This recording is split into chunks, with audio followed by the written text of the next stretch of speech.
जब भी बात दुर्गा पूजा की होती है तो कोलकाता का नाम सबसे पहले आता है।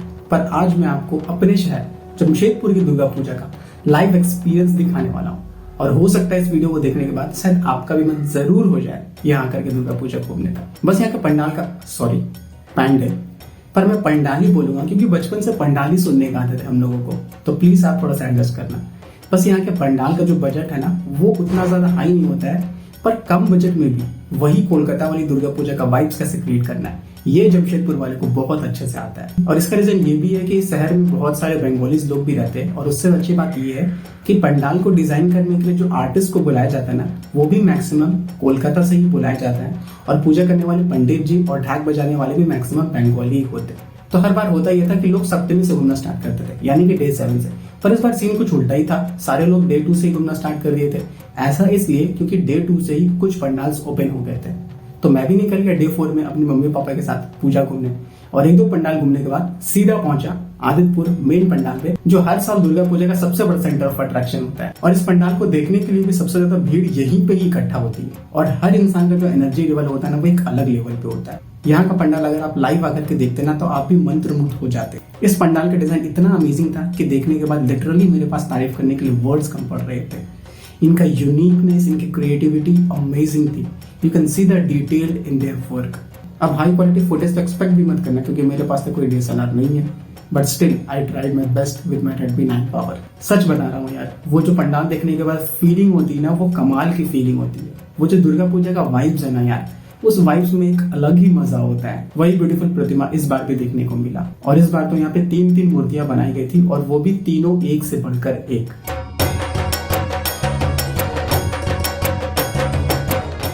तो डे 4 में मैं सिर्फ एक ही मेन पंडाल घुमा, उसके बाद आता है डे 6 और डे 6 में मैं सबसे ज्यादा पंडाल घुमा था। उस दिन हम सबसे पहले गए टोइला डुंगरी। अब पिछले कुछ साल से यहाँ पे काफी अच्छा पंडाल बन रहा है और इस साल भी वही एक्सपेक्टेड था और वो पूरा भी हुआ। इस बार यहाँ बहुत ही यूनिक पंडाल बनाया गया था जहाँ ज्यादातर इन्होंने बांस और रस्सी का यूज किया था। इस पंडाल में इन्होंने आदिवासी कल्चर को रिप्रेजेंट करने की कोशिश की थी, पर बहुत ही अलग तरीके से, इसलिए बहुत अच्छा भी लग रहा था।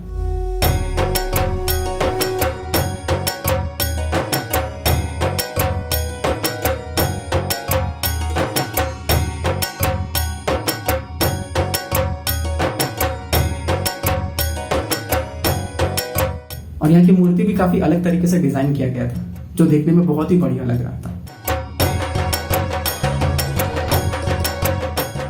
तो इस पंडाल से निकलने के बाद मैं एक और मेन पंडाल पे गया था, वो था सोनारी तरुण संघ का। और इस पंडाल के बारे में शायद ही कोई ऐसा होगा जिसे पता नहीं। तो अब मैं आपको दिखाता हूँ यहाँ का पंडाल। लिटरली ये पंडाल बाहर से बहुत ज्यादा ही अट्रैक्टिव लग रहा था। इस पंडाल को देख के आप में से कुछ लोग समझ ही गए होंगे कि ये दिल्ली का अक्षरधाम बनाया गया है। और इस पंडाल में जिस तरीके से लाइटिंग की गई थी ना, वो लाइटिंग इस पंडाल के रौनक को और ज्यादा बढ़ा रही थी और देखने में बहुत ज्यादा ही सुंदर लग रहा था। ঢাকের পিঠে পড়লো কাঠি, পুজো হোক জমজমাটি, নতুন সাজে সেজেছে আকাশ।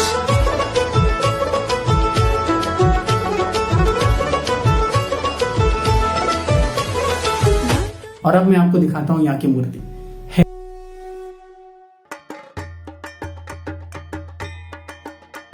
इस मूर्ति को देखने के बाद मैं वहां से हिल नहीं पा रहा हूँ।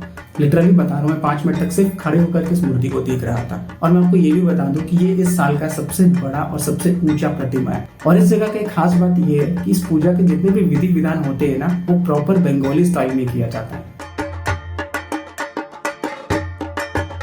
तो डे 6 में मैं सिर्फ यही 2 मेन पंडाल गया था। वैसे तो मैं और भी बहुत सारे पंडाल गया था, बट मैं आपको सिर्फ वही पंडाल दिखा रहा हूँ जिसे देखने में सच में मजा आ जाए। उसके बाद आता है डे 7 सप्तमी, जहाँ से मेन पूजा स्टार्ट होता है। तो डे 7 में भी मैं निकल के घूमने। अब मुझे दुर्गा पूजा घूमने में इतना मजा आता है ना कि मैं एक भी दिन मिस नहीं करता हूँ। उस दिन मैं सिर्फ 2 ही पंडाल गया था, पर दोनों ही बहुत अमेजिंग थे, जहाँ का एक्सपेक्टेड ही नहीं था और एक जगह पे तो बिल्कुल भी एक्सपेक्टेड नहीं था। तो सबसे पहले मैं गया बागबेड़ा रोड नंबर 4 का पंडाल। हर बार की तरह इस बार भी यहाँ कुछ यूनिक करने का कोशिश किया था और अच्छे से एग्जीक्यूट भी हुआ था। मुझे कुछ समझ नहीं आ रहा था इस पंडाल का कॉन्सेप्ट, पर देखने में बहुत ही अच्छा लग रहा था।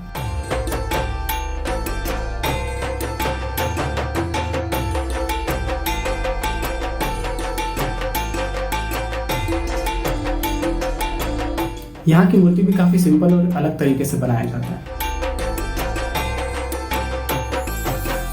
तो इस पंडाल से निकलने के बाद मैं गया था गोल पहाड़ी, जहाँ पे मुझे देखने को मिला पंडाल विद ब्यूटीफुल लाइटिंग्स। इस पंडाल को जब मैंने पहली बार देखा है ना तो मैं सरप्राइज्ड हो गया था। तो सामने से दिखने में इतना ही ज्यादा ये अमेजिंग लग रहा था। जिस तरीके की लाइटिंग इन्होंने की थी ना, वो बहुत ही ज्यादा यूनिक और कलरफुल लग रहा था। इस पंडाल को बिल्कुल अलग तरीके से ही डिजाइन किया गया था।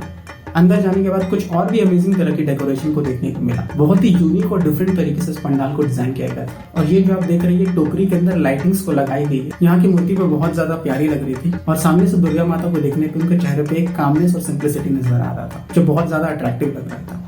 उसके बाद आता है महाअष्टमी, जिस दिन सारे ही लोग पूजा करने के लिए पंडाल जाते हैं। मैं भी अपनी फैमिली वाले के साथ घर के पास वाले पंडाल में गया।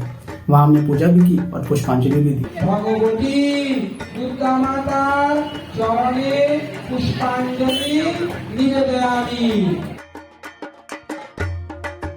अब पूजा खत्म होने के लिए सिर्फ 2 ही दिन बचे थे और मैं कोई भी मौका नहीं छोड़ना चाहता था पूजा घूमने का। तो मैं फिर से निकल गया पूजा घूमने। यार, इस वाइब्स को ना मैं बिल्कुल भी मिस नहीं करना चाहता हूँ। हर साल मैं वेट करता हूँ कि कब दुर्गा पूजा आएगा और मैं घूमूंगा। तो उस दिन मैं सबसे पहले पहुंचा बिरसा नगर। अब इस जगह पे मैं पहली बार पूजा पंडाल घूमने आया था, क्योंकि पंडाल ही इतना अच्छा बना था तो मुझसे रहा ही नहीं गया। वैसे मुझे यहाँ का रास्ता बिल्कुल भी पता नहीं था, बट किसी तरीके से पूछ करके मैं वहाँ पहुंच ही गया।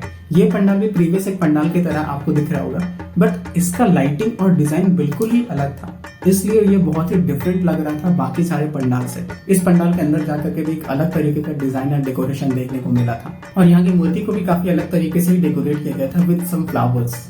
यार, दुर्गा पूजा में जमशेदपुर का रौनक एक अलग ही लेवल पे होता है। पूरा शहर जगमगाते रहता है, हर तरफ पंडाल, लाइट्स, सारे लोग अपने ईगो और टेंशन को भूल करके बस एंजॉय करते रहते हैं। पूरा माहौल ही बदल जाता है, ऐसा लगता था कभी दुर्गा पूजा खत्म ही ना हो। तो अब तक लगभग मैंने सारे मेन पंडाल्स को कवर कर लिए थे, बस सिर्फ 2-3 पंडाल ही बचे रह गए थे देखने के लिए। पंडाल घूमते घूमते मैंने कुछ और भी क्रिएटिव चीज़ों को कैप्चर किया था, जैसे कि ये शिव जी,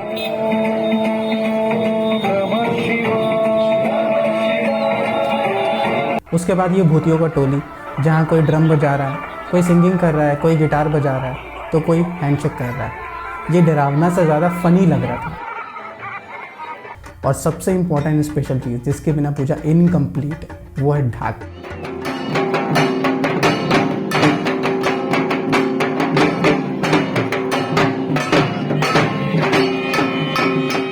तो अभी तक मैंने आपको जितने भी पंडाल दिखाए, उसमें से खास बात यह है कि वो सारे ही डिफरेंट तरीके के पंडाल थे और आगे भी 2 पंडाल जो दिखाने वाला हूँ वो भी काफ़ी डिफरेंट है। तो ये सारे पंडाल्स को कवर करने के बाद मैं गया था सिद्धगोड़ा के पूजा पंडाल पे, जहाँ शिवाजी पैलेस बनाया गया था। अब मुझे नहीं पता कि शिवाजी पैलेस ऐसा ही दिखता है या नहीं, क्योंकि मैंने कभी देखा ही नहीं है, पर पंडाल देखने में बहुत बढ़िया लग रहा था। इस पंडाल को एग्जीक्यूट भी बहुत अच्छे तरीके से किया गया था। अंदर की लाइटिंग और डेकोरेशन भी बहुत बढ़िया लग रहा था, पूरा पैलेस जैसा ही लग रहा था।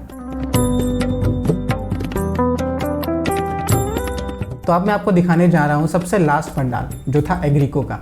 Just see the detail in their work. उसके साथ साथ जो गोल्डन लाइटिंग किया हुआ था वो बिल्कुल प्रीमियम लुक आ रहा था।